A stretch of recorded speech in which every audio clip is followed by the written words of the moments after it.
All right, let's dive into the current state of application security in 2025. We're going to unpack a really interesting report here. The Cycode State of Application Security Posture Management 2025. It's hot off the press, actually, from November 2024.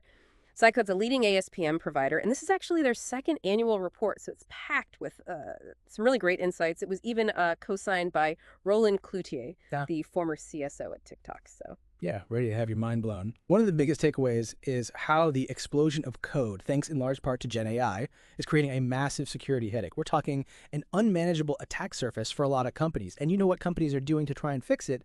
Adding more tools. The report found that the average organization is using 50 different security tools. 50. It's no wonder the report calls this AppSec chaos. It's leading to alert fatigue, strained relationships between security and development, and a whole lot of wasted money. To help us break down this chaos and figure out what it means for you, I've got our expert here. Let's start with this whole code boom thing. 93 billion lines of code generated in the past year alone. Where is all this code coming from? Yeah, it's mind-boggling, isn't it?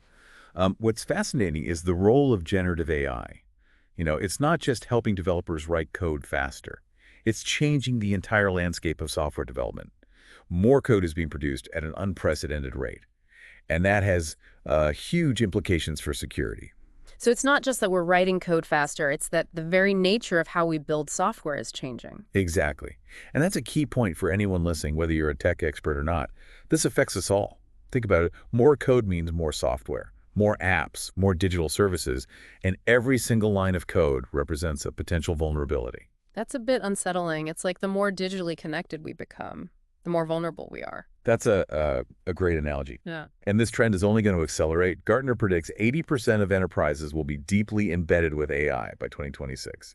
So we're just at the beginning of this code boom. Okay, so we've got this explosion of code, creating a bigger attack surface. And then, as you mentioned, companies are reacting by throwing more tools at the problem. But the report says that's actually making things worse. Help us understand why this tool sprawl is such a problem. It's counterintuitive, right? You'd think more tools would mean more security. But in reality, it creates this overwhelming complexity. The report isn't kidding when they call it AppSec chaos. It's like trying to manage a symphony orchestra, where each musician is playing a different song at a different tempo. So instead of a beautiful symphony, we get a cacophony of noise. Precisely. And that noise has serious consequences. One of the biggest is alert fatigue. All these tools generate a ton of alerts, and security teams are drowning in notifications. Many of these are false positives, which waste time and resources. But the real danger is that it desensitizes security teams, making it easier to miss actual threats. It's like the boy who cried wolf. When everything is an emergency, nothing is So you're telling me more tools can actually make us less secure? In a way, yes. It creates a false sense of security while simultaneously making it harder to see the real threats. And that's not the only problem. Tool sprawl also leads to siloed data. Different tools don't talk to each other, which creates blind spots. Imagine trying to put together a puzzle where each piece comes from a different box. You'll never get the full picture. And I imagine all this puts a strain on the people involved. The report mentions strained relationships between security and development teams. How does tool sprawl play into that? It's a recipe for conflict. Developers get frustrated with having to chase down false positives. While security teams feel like their concerns aren't being taken seriously, it creates this adversarial dynamic instead of a collaborative one. So we're not just dealing with technical challenges here, we're also dealing with human ones. Absolutely. And the report highlights how this human element is often overlooked. It found that a staggering 77% of security professionals don't have a full understanding of where their security budget is being spent. Wait, so we're throwing money at tools without even knowing if they're working? That's what the data suggests. It's a classic example of security theater, focusing on appearances instead of effectiveness. Okay, so we've got blind spots when it comes to understanding the risks. And we're not even sure if our investments are paying off. What are companies missing? What are the big aha moments buried in this report? One of the biggest takeaways is the disconnect between recognizing the importance of code security and actually investing in it.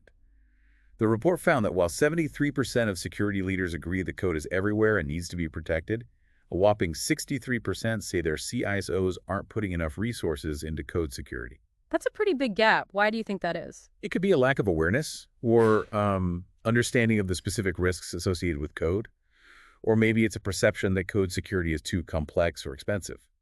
But the reality is that code is the foundation of our digital world. If we don't secure the foundation, Everything built on top of it is vulnerable. That's a great point. It's like building a house on a shaky foundation. You might have the fanciest windows and doors, but if the foundation crumbles, the whole house comes down. Exactly. And a report points to a growing recognition of this fact, with many experts predicting that 2025 will be the year of code security. Okay, so we're finally waking up to the importance of code security. But with all this talk about tool sprawl, how are we supposed to secure all this code without adding even more complexity? That's where the concept of separation of duties comes in. It's the idea that while some vendors are trying to build these monolithic platforms that do everything, most security experts believe you still need specialized tools for specific security tasks. So instead of trying to find one magic tool that does it all, we need a team of specialists, each with their own expertise. That's a great way to put it. The report found that 86% of security experts agree with this approach. And this is where ASPM platforms come to play. They act as a central nervous system for your application security, bringing together all those specialized tools and providing a unified view of your risk posture. ASPM. That's been coming up a lot. Can you break it down for our listeners who might not be familiar with it? What exactly is an ASPM platform, and how does it help solve these challenges? Think of ASPM as a command center for your application security. It's a platform that provides comprehensive visibility, prioritization, and remediation for application security risks across your entire software development lifecycle. It integrates with all your existing security tools, from code scanners to vulnerability databases, and uses AI to analyze all that data and prioritize vulnerabilities based on their actual risk to the business. Okay, so it's not just about finding vulnerabilities. It's about understanding which ones actually matter and helping developers fix them quickly. Exactly. It's about cutting through the noise of all those alerts and focusing on the threats that pose the greatest risk. And ASPM platforms have evolved significantly in recent years. They've gone from basic aggregation tools to what we now call complete ASPM platforms, which leverage AI, machine learning, and integrations to provide a much more sophisticated and effective approach to application security. Complete ASPM, that sounds interesting. What makes it so special? What sets it apart from earlier ASPM platforms? Well, for starters, complete ASPM platforms offer a much broader range of capabilities, including proprietary scanning tools, seamless integrations with other security and development tools, and AI-powered risk prioritization. It's like having a super smart security assistant that can analyze all your code, identify the most critical vulnerabilities, and tell you exactly what to do about them. So it's not just another tool in the toolbox, it's more like a conductor for the entire security orchestra. That's a great way to put it. And that's why many experts believe ASPM is the key to taming this AppSec chaos and building a more secure and resilient software development process. That's amazing. So we've covered a lot of ground here, from the explosion of code and the problem of tool sprawl, to the rise of ASPM as a potential solution. But before we jump into the specifics of ASPM and how it works in practice, I want to pause for a moment and reflect on what we've learned so far. What stands out to you as the most crucial takeaway for our listeners? If I had to distill it down to one key point, it would be this. The way we approach application security needs to fundamentally change. The old approach of simply adding more tools to fight emerging threats is no longer sustainable. We need to embrace a more holistic approach, one that prioritizes understanding our risks, collaborating effectively, and leveraging intelligent solutions like ASPM to stay ahead of the curve. It's about moving from a reactive to a proactive security posture, anticipating the next move instead of just reacting to the current crisis. Precisely. And that requires a shift in mindset, not just new technology. We need to build a culture of security awareness and collaboration across the entire organization. Security can't be just the responsibility of the security team. It needs to be embedded into the DNA of the entire software development process. That's a great point. And we'll delve deeper into this idea of cultural change and the human side of security. In the next part of our deep dive, we'll also explore the practical implications of ASPM and how you can apply these insights to your own organization. But for now, we'll leave you with this question to ponder. In this era of rapidly evolving technology and increasingly sophisticated cyber threats, how can you ensure that your security practices remain relevant and effective? What steps can you take to build a security posture that's as agile and adaptable as the threats you face? Join us next time as we continue our deep dive into the world of application security and explore the strategies and solutions that will help you stay ahead of the curve in 2025 and beyond. Welcome back to our deep dive into the 2025 State of Application Security Posture Management Report. Last time we talked about the code explosion fueled by Gen AI and how companies are struggling to keep up. We also dove into the problem of tool sprawl. Remember that crazy stat that the average organization uses 50 security tools? It's creating chaos, burning out security teams, and not even making us more secure. Yeah, it's a real paradox. Companies keep adding more tools to feel more secure, but it ends up having the opposite effect. And then there's that other alarming stat. 77% of security professionals don't even have a full understanding of where their security budget is being spent. So you're telling me we're throwing money into a black hole and just hoping for the best. Yeah, that's essentially what's happening in many organizations. Yes. And it's not just about wasted resources. It's about ineffective security. Okay, so we've laid out the problem pretty clearly. But you also mentioned some signs of hope, like the growing adoption of ASPM. For those of us who might not be security experts, can you break down what ASPM is and how it actually works in practice? What are the key ingredients that make it so effective? Sure, great question. Let's start with the basics. ASPM stands for Application Security Posture Management. Think of it as a centralized command center for all things application security. One of the core components of ASPM is comprehensive visibility. You need to be able to see the entire security landscape of your applications, from the code itself to the various tools and processes you have in place. So it's like having X-ray vision into your applications, seeing all the potential vulnerabilities, even the hidden ones. Yeah, that's a great way to put it. ASPM integrates with all your existing security tools, from static code analysis to vulnerability scanners, and it pulls all that data into a single unified view.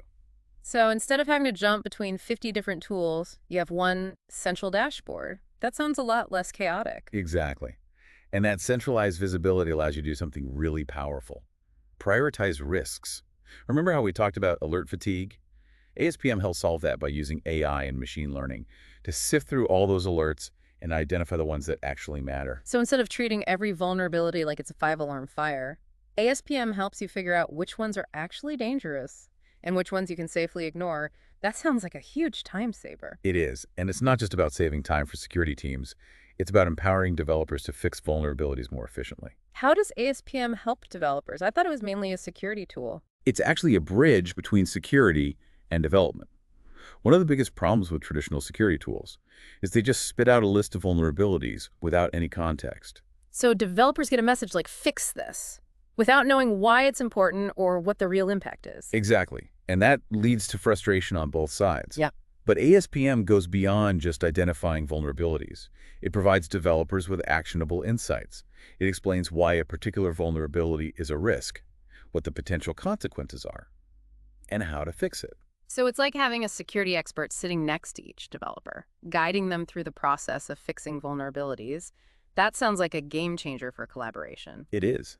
And many ASPM platforms even integrate directly with development tools, so developers can address security issues without breaking their workflow.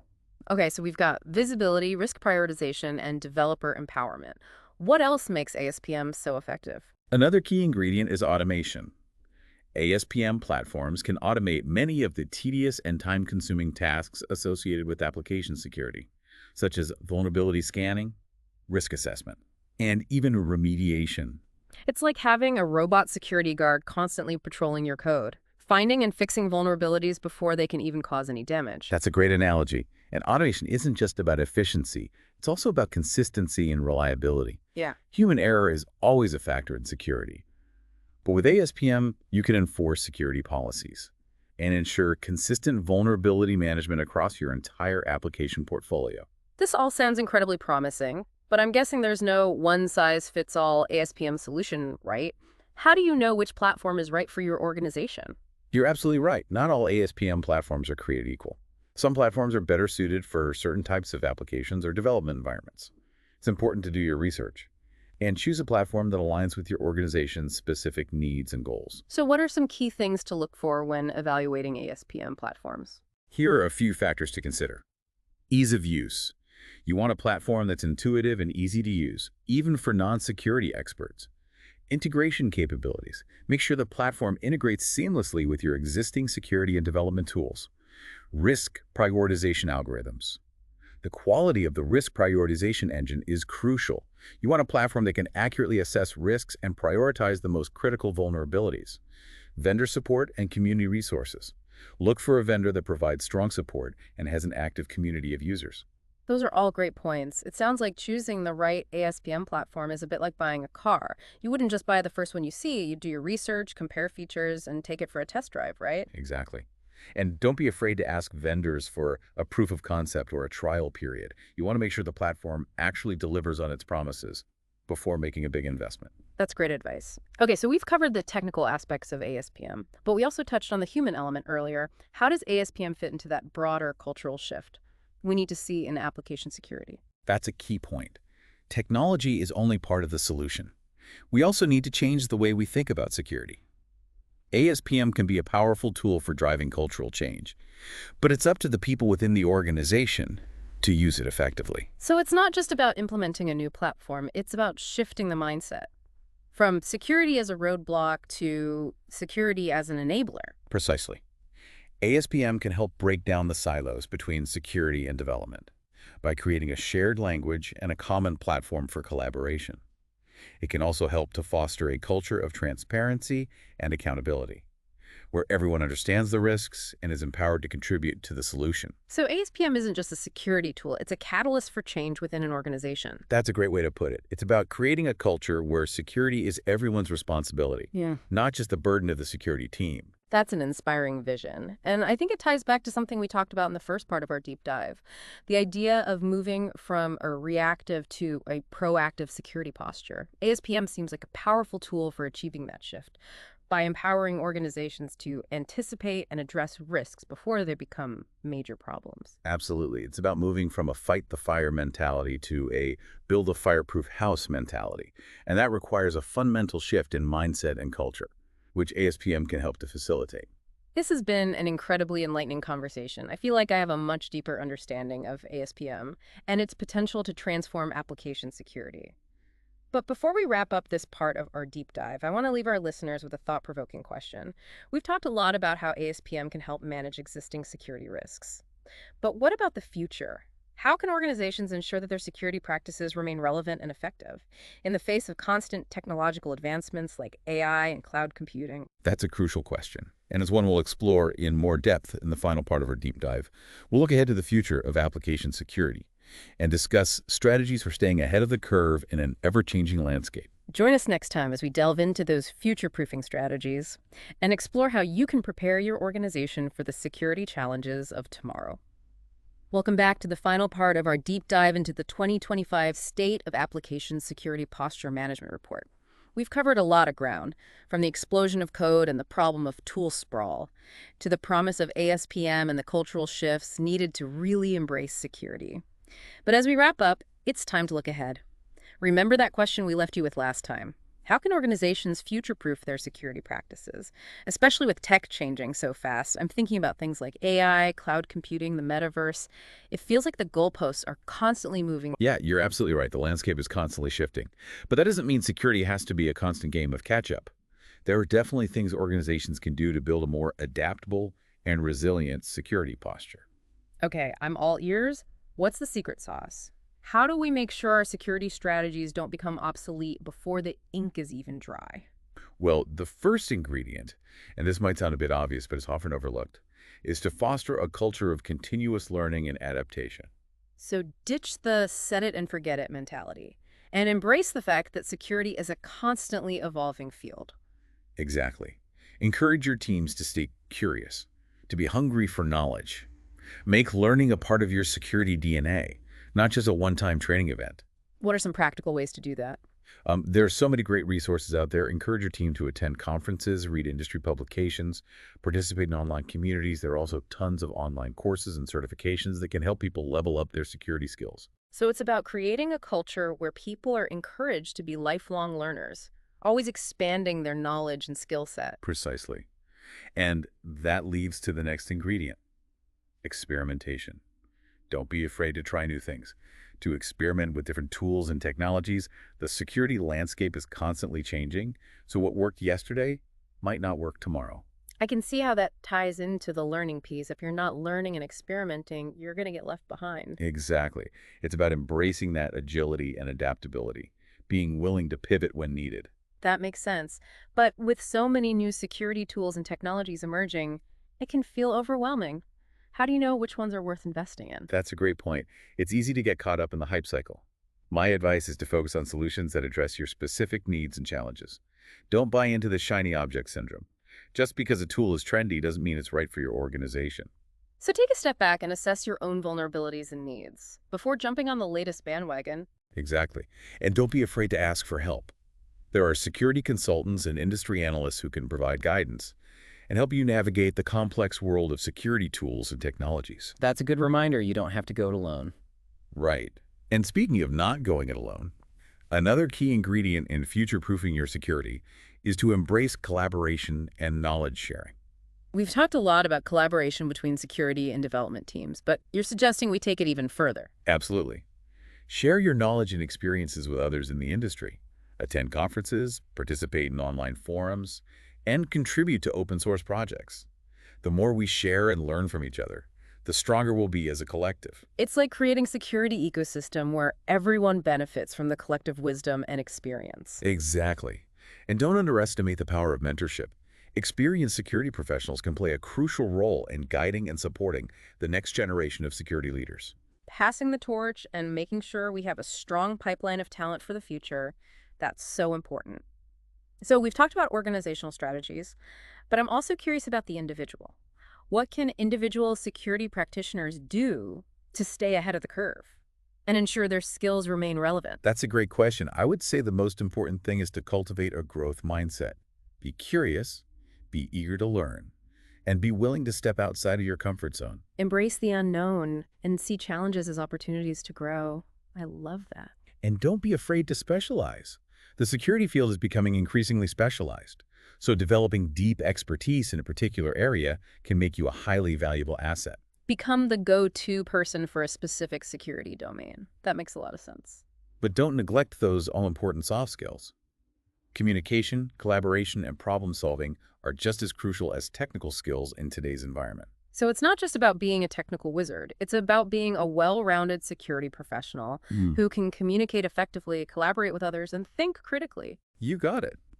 And finally, and this might sound a bit cheesy, but it's something I truly believe, never lose sight of the human element. Security is ultimately about people.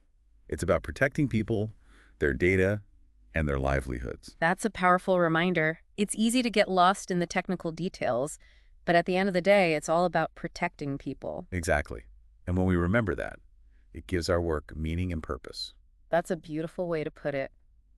Well, we've reached the end of our deep dive into the 2025 State of Application Security Posture Management Report. Thank you so much for sharing your expertise with us. I feel like we've uncovered a treasure trove of insights, and I'm excited to apply these learnings to my own work. It's been my pleasure. I'm always happy to talk about security, Yeah. and I'm glad you found it valuable. And to our listeners, thank you for joining us on this journey. We hope this deep dive has given you a clearer understanding of the challenges and opportunities facing application security in 2025 and beyond. Remember, the future of security is not something that happens to us. It's something we create. By embracing continuous learning, collaboration, and a people-centric approach, we can build a more secure and resilient digital world for everyone. Until next time, keep diving deep and stay curious.